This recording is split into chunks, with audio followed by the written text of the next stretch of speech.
Amigos televidentes, muy buenos días y como siempre nuestro agradecimiento por acompañarnos en otra propuesta de palpitar económico de puntos de vista.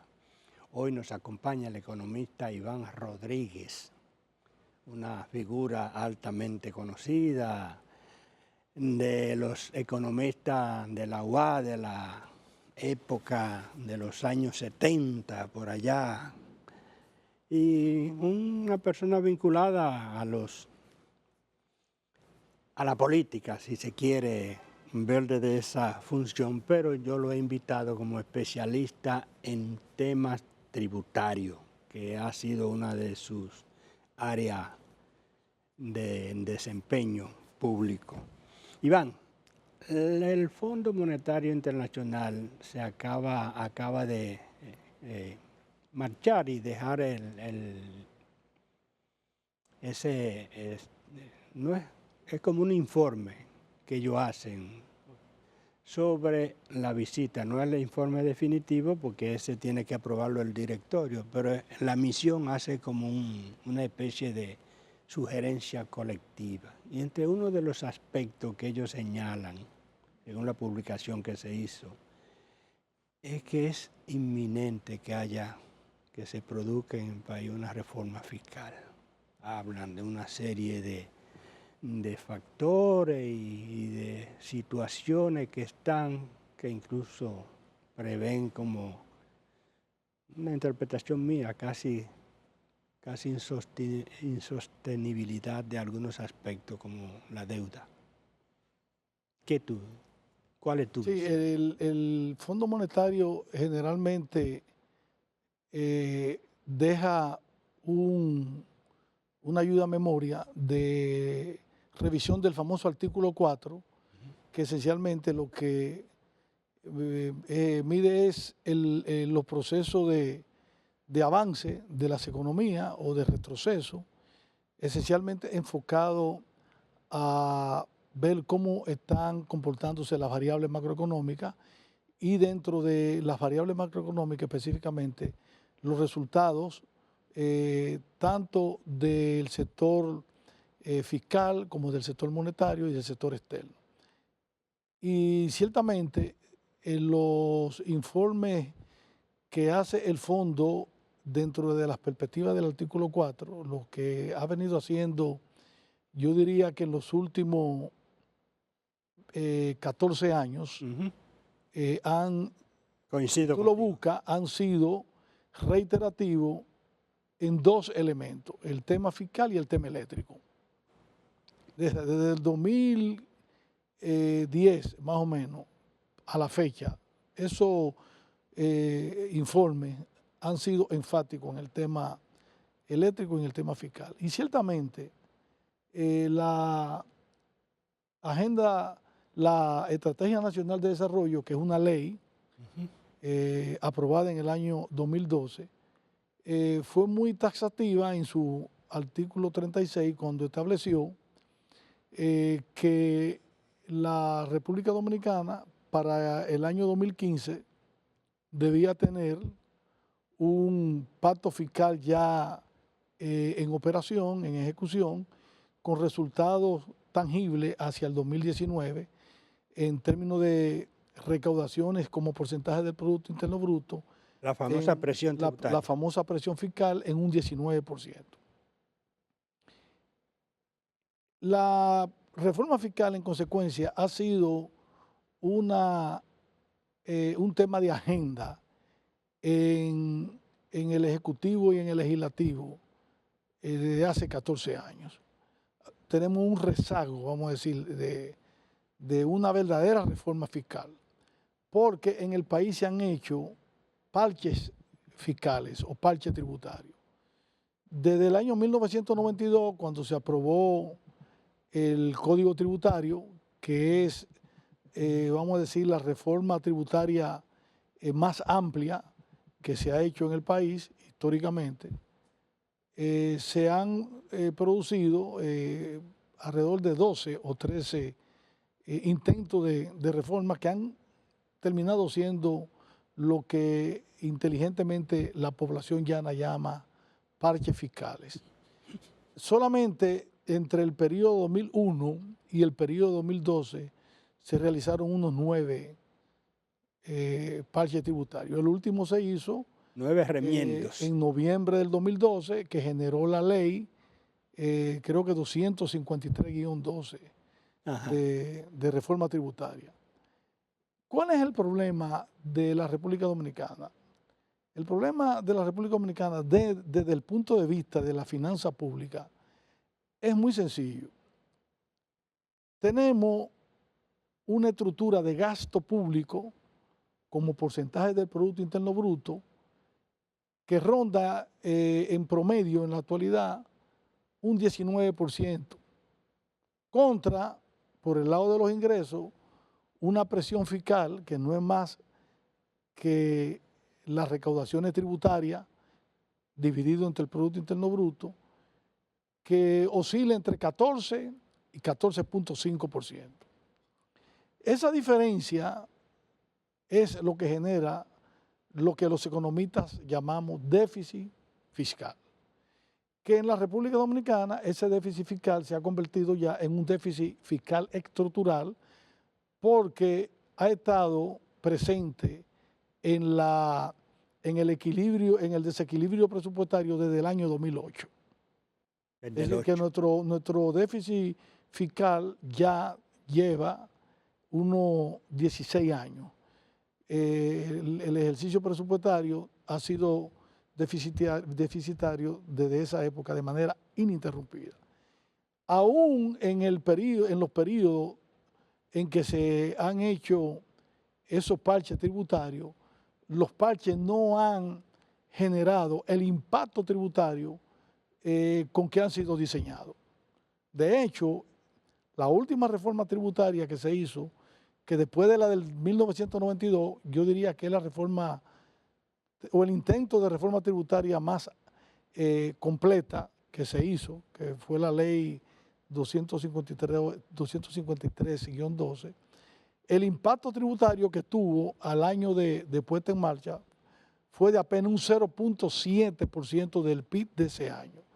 En términos absolutos, el impacto recaudatorio fue de apenas 19,000 millones de pesos al año de haberse puesto en ejecución. O sea, estamos hablando en el 14, porque la ley del exacto, 12, el primer año fue el 13. Y en el 14 el impacto recaudatorio fue 0.7 del PIB, cuando en ese momento se intentaba buscar alrededor de 2 puntos porcentuales del PIB. Esa fue la propuesta original, pero se fue como mermando y se dejaron algunas figuras flotando. Bueno, todavía está flotando el de la placa, que era el 1%. Sí, y los llamados impuestos ecológicos. De manera que nosotros tenemos necesidades para tener un equilibrio presupuestario de alrededor de 3 puntos porcentuales del PIB, que eso en la actualidad, tomando en consideración el PIB estimado para el cierre del 2024, cada punto del Producto Interno Bruto son 74,000 millones de pesos, de manera que estaríamos hablando de 3 por 4, 12, 3 por 7, de unos 224,000 millones de pesos.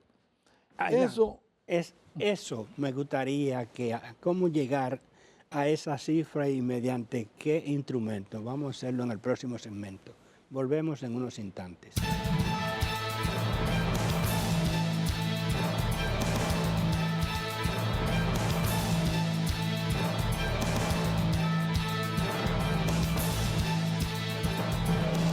Continuamos la conversación con el economista Iván Rodríguez.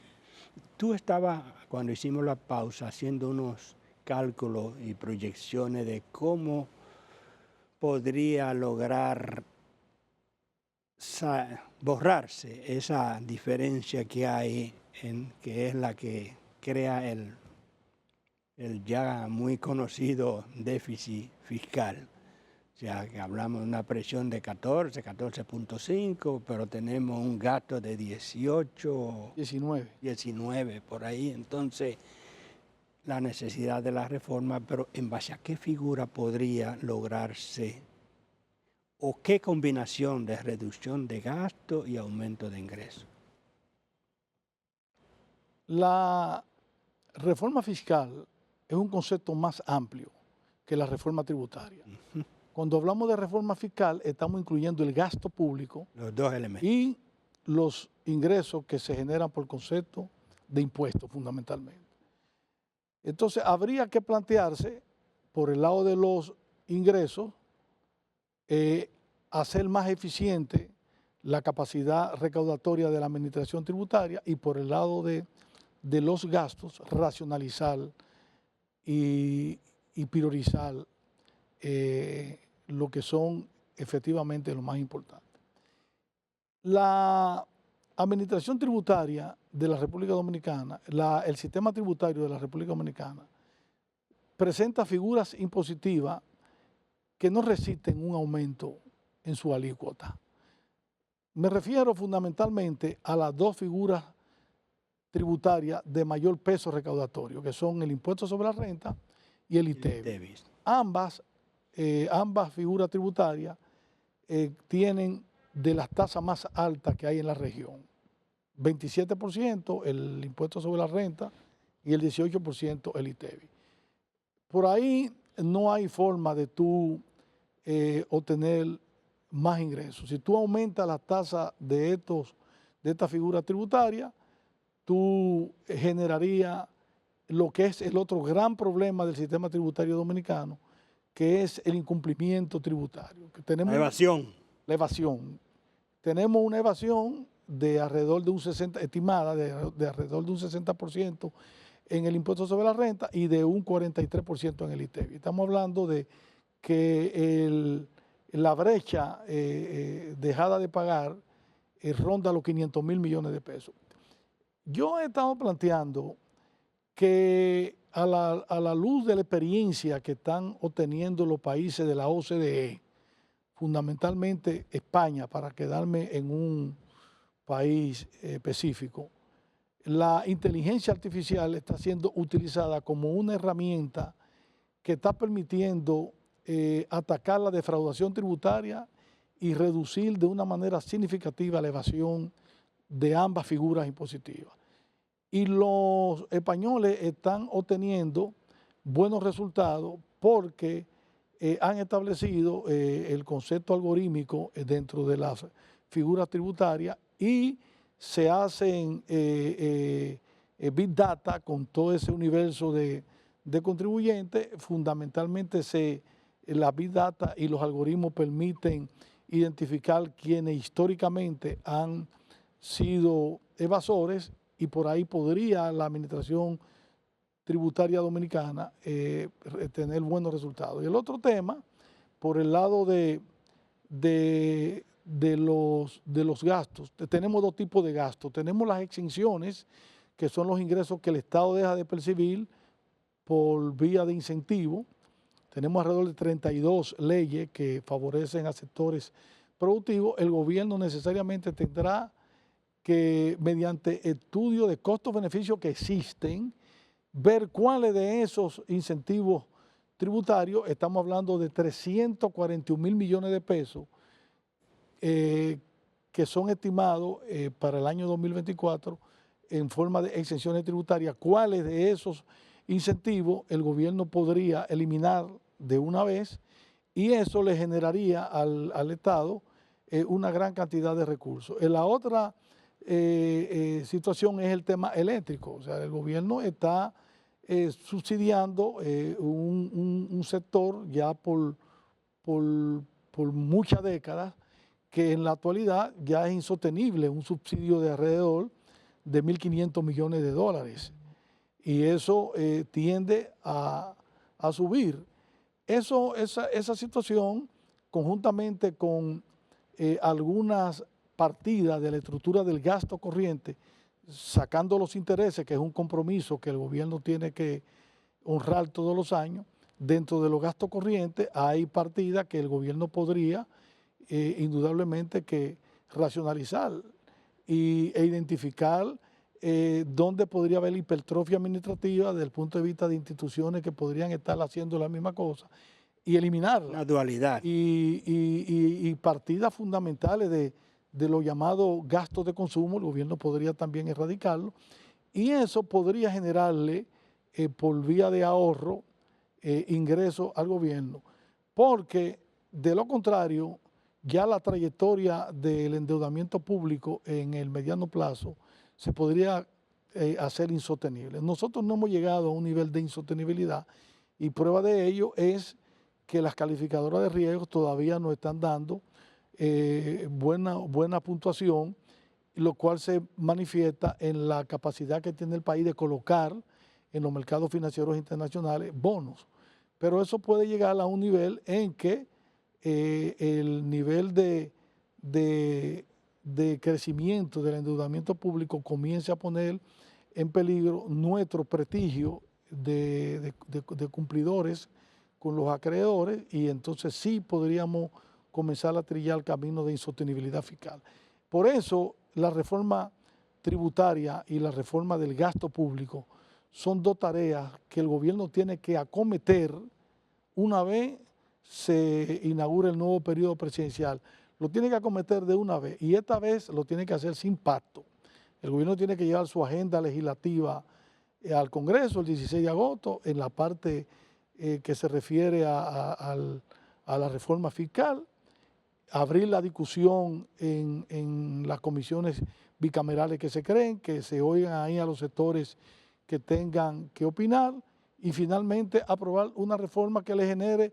Yo no creo que finalmente se va a ir a una reforma tributaria de fondo que genere 2.5 o 3% del PIB, que es lo que podría permitir que el Estado se maneje con un nivel de presupuesto equilibrado. No, yo creo que eso no es posible, eso sería una utopía. Nunca una reforma ha aportado tanto.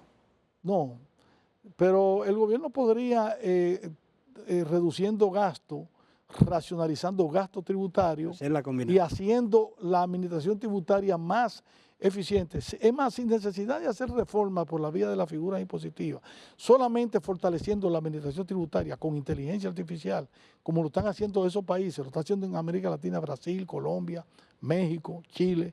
Nosotros podríamos atacar la evasión, y por ahí, por incumplimiento tributario, el gobierno podría proveerse de 1.5% del PIB. Y la otra parte, buscarla por la vía de reducción de gastos improductivos y de racionalización de gastos tributarios.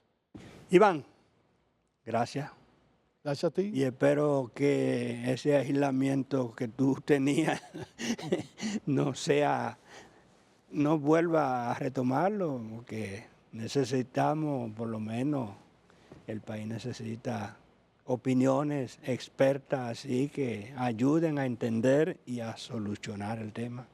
Estaremos atentos a mi querido amigo de tantos años, Héctor Linares. Gracias. Y a usted, amigo televidente, como siempre, la cita para el próximo domingo en otros puntos de vista.